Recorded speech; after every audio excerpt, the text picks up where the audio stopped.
Welcome watcher, मैं Lucky Angel और आप देख रहे हैं Kanye West says his mother was sacrificed in Hollywood Illuminati blood ritual. तो देखो, जब मैंने कहा कि ये सेलिब्रिटी सिंगर एक्टर और कान्या वेस्ट ने इल्यूमिनाटी ज्वाइन कर लिया तो लोगों ने माना नहीं बल्कि मेरा मजाक उड़ा। मैंने तब बताया था कि कान्या वेस्ट शैतान के लिए काम कर रहा है और इसने उसके लिए अपनी माँ का बलिदान दिया है, जो कि कान्या वेस्ट ने खुद अपने मुंह से कबूला है कि उसकी माँ को एक रिचुअल सैक्रिफाइस में मारा गया था। इस वक्त सोशल मीडिया पर एक वीडियो वायरल हो रही है जिसमें कान्या वेस्ट हॉलीवुड सेलिब्रिटी के नाम ले लेकर बता रहा है कि इन लोगों ने अपने अपने प्यारों की, अपने अपने लव वंस की बलि दी है, जिसमें इसने अपनी माँ का नाम भी लिया। इसकी बात से लोगों को लग रहा है कि अभी हाल ही में कान्या वेस्ट ने यहूदियों के बारे में कुछ बातें की थी, जिस कारण यहूदियों ने कान्या वेस्ट को हर जगह से बैन करवा दिया था और अब बदला लेने के लिए कान्या वेस्ट उनको एक्सपोज कर रहा है, जबकि हकीकत में ये क्या कह रहा है उस पर गौर करने की जरूरत है। आप जरा ये क्लिप देखें फिर उस पर बात करते हैं।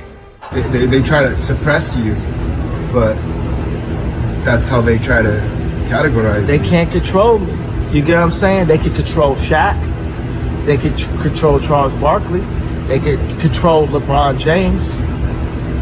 They can control Jay-Z and Beyonce. But not you, man. But they can't control me. You Not see, it you. ain't no name I won't name. It's up. Not you. You know what I'm saying? And just for Minister Farrakhan, I love you, but the way you read that, I took that as a slight. You know what I'm saying? I'm taking no disrespect from nobody. So let's get on the phone and let's talk that out. I don't care who you are. I ain't taking no slice from nobody, right? I ain't taking no slice from nobody. It's God. That's the only person that I serve. My mom ain't here. My mama was sacrificed. Me too. You understand? Yeah. I'm Christian. Michael Jordan, what about him? His daddy, right? Bill Cosby, his son, right? Dr. Dre, his son. You know, out in Hollywood, a lot of people come up missing. Feels like it might be a lot of that in order to control, traumatize. They want to monetize and traumatize. And God loved me. You understand? They hit me. Gap, Adidas, all that away. Still, Forbes, who hate me, right, had to write net worth 400 million. Jesus is king. God loved me. That's more important thing in your life. That's the thing. You know what I'm saying? And this truth is gonna be heard. Y'all can't send none of y'all Meek Mills, y'all Puffies, y'all Lil Boozy, none of these names, none of these people that have to listen to y'all because they have legal. I never killed nobody, right? I'm the pussy that never killed nobody, right? But that means I can say whatever I want and not go to jail. अब जो कोई भी इस video को देखेगा वह सोचेगा शायद कान्या वेस्ट इल्यूमिनाटी को और इन एलिट्स को एक्सपोज कर रहा है, जबकि अभी भी ये इल्यूमिनाटी की जुबान बोल रहा है। अगर आप गौर करें तो ये क्या बोल रहा है, लेब्रॉन जेम्स को ये कंट्रोल कर सकते हैं, जेजी बॉयंसे को कंट्रोल कर सकते हैं, मगर मुझे कंट्रोल नहीं कर सकते। अपने लिए बात करते हुए कहता है कि ऐसा कोई नाम नहीं है जो मैं नहीं लूंगा। सुनने वाले को लगेगा कि इसने कहा है कि ऐसा कोई नाम नहीं है जिसको मैं एक्सपोज नहीं करूंगा, जबकि वो अपने नाम जीसस के बारे में बात कर रहा है। मैं आपको पहले भी बता चुका हूँ कि कान्या वेस्ट अपने आप को यीशु मसीह समझता है, इसलिए ये कभी क्रूज पर जीसस की तरह तस्वीर लेता है, कभी कांटों का ताज पहन कर तस्वीर लेता है, कभी यीशु मसीह का नाम अपना नाम बनाकर जीसस रखता है। खुदा के कलाम में लिखा यीशु मसीह का नाम सब नामों से उत्तम है। आसमान के नीचे और धरती के ऊपर ये नाम किसी और को नहीं दिए गए, क्योंकि इस नाम में नजात है, इस नाम में उद्धार है, इस नाम में साल्वेशन है। इसीलिए कान्या वेस्ट कह रहा है कि ये सबको कंट्रोल कर सकते हैं मगर मुझे नहीं।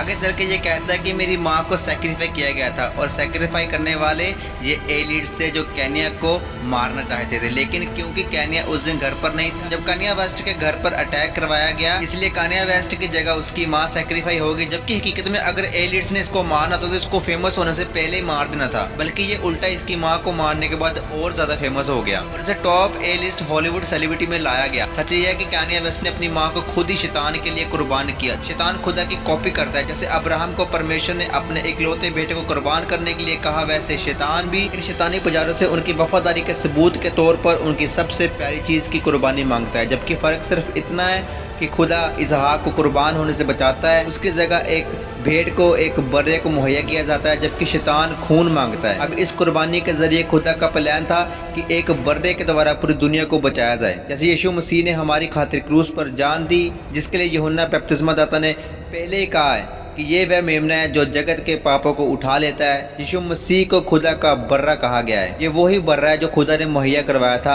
अब्राहम के लिए, ताकि उनके बेटे इसहाक को बचा लिया जाए। अब अगर देखा जाए तो कान्या वेस्ट ने अपनी माँ की मौत के लिए सेक्रीफाई लफ्ज़ का इस्तेमाल किया है। लफ्ज़ सेक्रीफाई का मतलब किसी के लिए कुर्बानी देना होता है। अगर एलिट्स ने कान्या वेस्ट की माँ को मारा होता तो ये उसे सेक्रीफाई नहीं बल्कि मर्डर कहता, हत्या कहता, कत्ल कहता। लेकिन ये सिर्फ अपनी माँ के सेक्रीफाई की बात नहीं करता, बल्कि माइकल जॉर्डन का नाम लेके कहता है कि उसके बाप का सेक्रीफाई किया गया था। बिल कॉस्बाई, उसका बेटा भी सेक्रीफाई था। डॉक्टर ड्रे का बेटा भी सेक्रीफाई था। और आगे किसने कहा, क्या तुम्हें पता है हॉलीवुड में कई लोग गायब हो जाते हैं। ये ऐसे स्टार्स की बात कर रहा है जो हॉलीवुड स्टार थे, जिनको किसी दूसरे स्टार के लिए सेक्रीफाई कर दिया गया था। जैसे एमिनेम ने अपने ही दोस्त रैपर प्रूफ को सेक्रीफाई किया था। कान्या के दिल में चोर है। इसने कहा, देखो मैंने किसी को कत्ल नहीं किया, इसलिए मैं जो चाहता हूँ मैं कहता हूँ, और मैं जेल में भी डाला नहीं जाता। जबकि ये अभी भी कई शैतानी रस्मों में हिस्सा ले रहा है, जिसका सबूत ये मार्टिन मैसन की डोंडा सर्विस है। जस्टिन बीबर के साथ जो संडे सर्विस की गई थी, वहाँ मार्टिन मैसन का मौजूद होना। अब मैं आपको बता दूं मार्टिन मैनसन कौन है। मार्टिन मैनसन एंटन लवी के बाद हॉलीवुड में चर्च ऑफ सैटन का लीडर है, जिसकी खातिर बिल कॉस्बी अपनी जान तक देने के लिए तैयार है। सभी rapper, singer, actor Marilyn Manson को पूछते ही इसलिए क्योंकि इसके पास अथॉरिटी है कि कौन हॉलीवुड में टॉप पर रहेगा। यही रीजन है कि कान्या वेस्ट अपना गॉस्पेल एल्बम निकालता है और उसके लिए भी इसको मार्टिन मैनसन के अप्रूवल की जरूरत पड़ती है, क्योंकि ये अभी भी उन्हीं का गुलाम है। और एल्बम का नाम क्या रखता है, जीसस इज किंग, जबकि इसने अपना नाम खुद जीसस रखा हुआ है। अजीजों, जानबूझकर कान्या वेस्ट को मसीही दिखाया गया है। अब इसके जरिए एलियट सबको बता रहे हैं कि सब कितने सैक्रिफाइस देकर यहाँ तक पहुंचे। जब भी कोई सेलिब्रिटी बोले कि हमने बहुत सारे सैक्रिफाइस किए हैं, तो उसका मतलब यही होता है कि इन्होंने अपने प्यारों, अपने लव वंस की बलियां दी हुई है। क्योंकि टॉप पर रहने के लिए इनको शैतान को अपनी वफादारी का सबूत देना पड़ता है, और ये सबूत एक बार नहीं बल्कि बार बार देना पड़ता है। एक रिचुअल के जरिए बार बार खून देकर इनको शैतान की रस्मों को अदा करनी पड़ती है। ये बातें ये एलियट्स खुद चाहती है कि लोगों को पता चले। अगर ये बातें कान्या वेस्ट इनको एक्सपोज करने के लिए कर रहा होता तो कान्या वेस्ट कब का मर चुका होता। लेकिन आप देखें, ये तो खुलेआम घूम रहा है और इसकी बहुत सारी प्रॉपर्टी हैं जिससे इसको रेंट आता है। कोई भी इसको तबाह नहीं कर रहा, कोई भी इसकी प्रॉपर्टी को कब्जा नहीं कर रहा, ऐसा कुछ भी नहीं हो रहा। क्यों? क्योंकि ये शैतान की बादशाह के खिलाफ जाके उसके साथ दुश्मनी अफोर्ड नहीं कर सकता, इसीलिए ये अभी भी उन्हीं की ओर से, उन्हीं की साइड से काम कर रहा है। ये बात याद रखना, जब शैतान किसी को दौलत शोहरत देता है तो अपने एजेंडा को पुश करने के लिए देता है, और ये दौलत उसके पास तब तक ही रहती है जब तक शैतान चाहे कि उसके पास रहे, नहीं तो शैतान उससे छीन लेता है। लेकिन इसके बिल्कुल ऑपोजिट अगर हम देखें तो खुदा जब कोई ब्लेसिंग देता है, कोई चीज देता है, उसको वापस नहीं लेता, चाहे वो इंसान खुदा को छोड़ भी दे, क्योंकि आखिर में खुदा ने इसका हिसाब कर लेना है। इसलिए खुदा क्या करता है, उसे वापस नहीं लेता है। लेकिन शैतान जो इतना बड़ा लूजर है, वो चीजें छीन लेता है। मेरे ख्याल से जानबूझकर ये बातें लोगों को बताई जा रही ताकि इन चीजों को नॉर्मलाइज किया जा सके। मशीन गन कैली और मेगन फॉक्स के जरिए रिचुअल पर्पस के लिए खून पीने नॉर्मल किया जा रहा है, ताकि लोगों को लगे कि ये तो नॉर्मल सी बात है, ये कोई बड़ी बात नहीं है। और अब इसको साइंस भी अप्रूव्ड कर रही है। हाँ जी, 1-2 कतरा पीने से कुछ नहीं होता। बाकी मिलते हैं अगली वीडियो में, तब तक आप इस वीडियो को देखें। God bless you.